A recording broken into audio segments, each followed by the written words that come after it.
Oui, le conflit va durer parce que les causes de ce conflit sont très profondes. Les causes de ce conflit, c'est l'opposition entre le monde musulman et une grande partie du reste de la planète. C'est le conflit israélo-palestinien.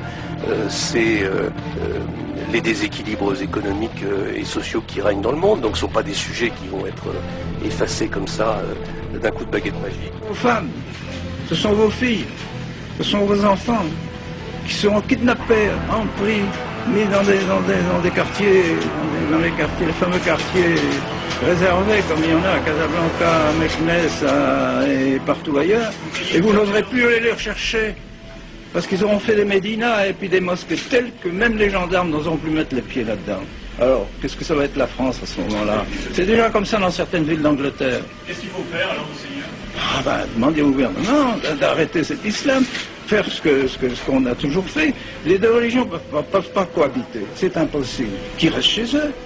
Et si tous les ans il y a 500 000 musulmans en plus en France, allez voir ce que ça va faire avec des mosquées. Quand un chef dira tuer les chrétiens, quand il tue un chrétien, il sauve leur âme et il sauve l'âme de celui qu'il tue. Pourquoi s'en priver?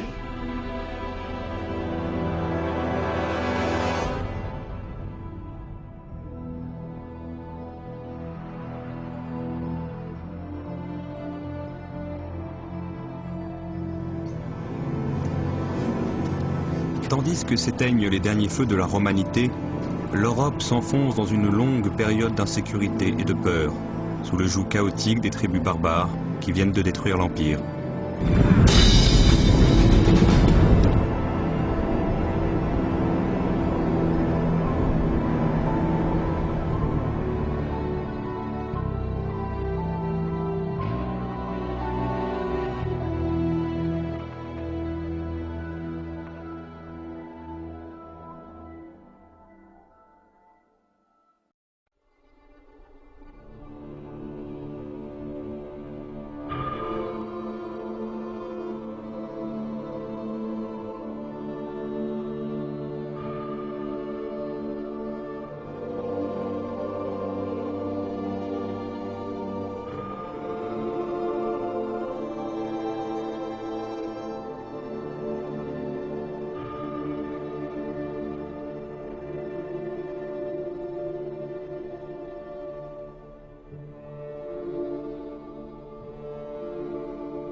Tandis que l'Église, dans son combat contre le paganisme et les hérésies, s'efforce d'asseoir son autorité sur la hantise du péché et la peur de l'enfer. Dans les monastères, les manuscrits qui ont échappé au naufrage général de la culture antique sombrent dans l'oubli.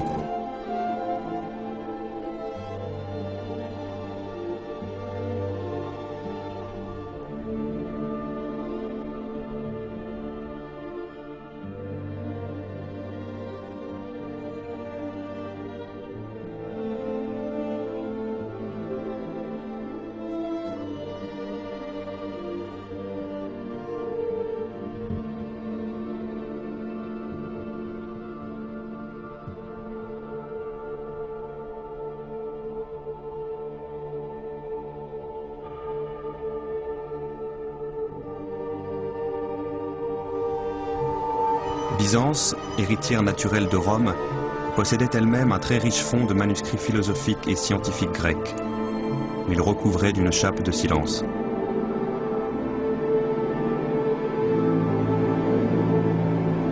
En proie à des crises religieuses récurrentes, elle ne se souciait pas d'entretenir de libres débats philosophiques, mais de consolider les dogmes du christianisme orthodoxe.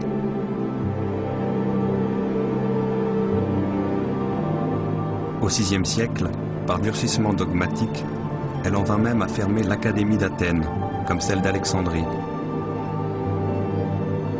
La plupart des savants qui entendaient perpétuer les savoirs de ces écoles, mais cherchèrent alors refuge auprès de l'ennemi juré de Byzance, la Perse sassanide. Les deux empires rivaux se livraient en effet depuis des siècles une guerre sans merci. Or, l'empire perse, dont la religion officielle était le zoroastrisme, abritait une population chrétienne nestorienne qui s'opposait aux dogmes orthodoxes de Byzance.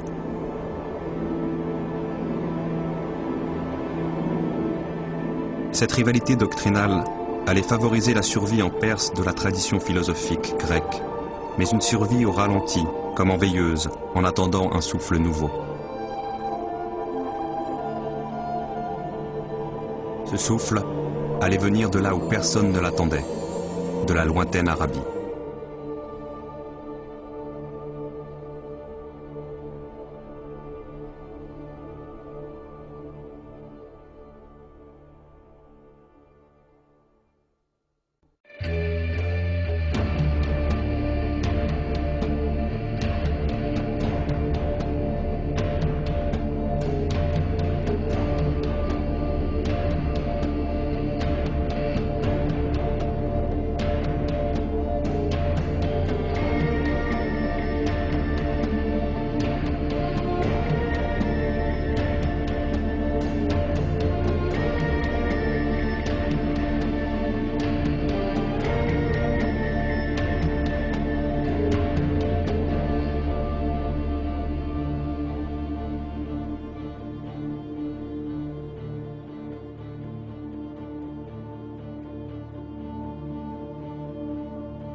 Political power was concentrated in too few hands.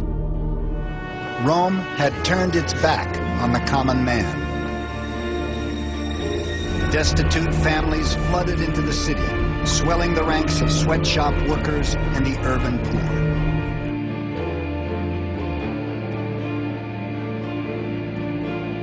The proletariat are idle, lazy, and devote their whole life to drink, gambling, brothels, shows, and chariot races.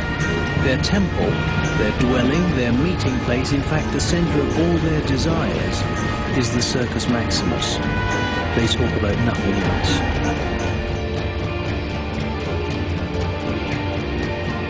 Rome's sense of community had disappeared. Provinces and periphery of empire, resentment festered. The great Roman orator, Cicero, had foreseen it all. Words cannot express, gentlemen, how bitterly we will be hated among foreign nations because of the outrageous conduct of the men we have sent to govern them.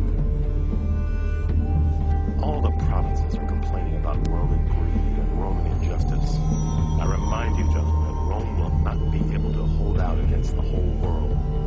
I do not mean against its power and arms and war, but against its groans and tears and lamentations. The American Republic is in remnant status. The stage is set for our country eventually devolving into a military dictatorship, and few seem to care. Beset by enemies without and turmoil within, the empire tried desperately to tighten its grip. Along with the army, the whole apparatus of imperial power began to swell.